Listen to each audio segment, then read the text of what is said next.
Como fazer login no OneNote pelo notebook? Pessoal, vamos lá. Você vai abrir um navegador, vou abrir aqui o Google, navegador aberto. Aqui, basicamente, você vai pesquisar pelo site, tá? Pode digitar OneNote.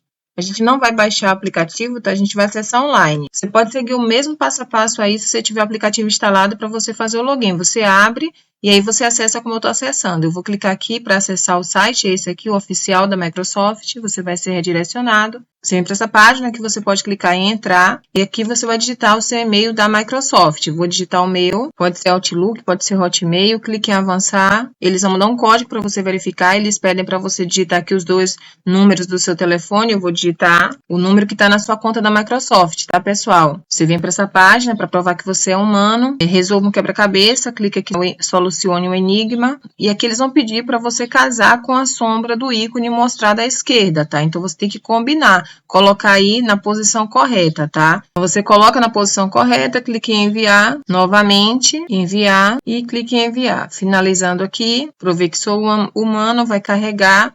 E agora eu vou digitar o código que eles vão mandar para o meu celular, tá? Já recebi, digitei o código, terminou de digitar o código, pessoal, automaticamente você vai fazer o login aqui na sua conta do OneNote, tá? Que você pode fechar. E é isso aí. Você pode usar o seu aplicativo para acessar como eu estou acessando aqui. Então é isso, te ajudei. Não se esquece, me ajuda também. Se inscreve no canal.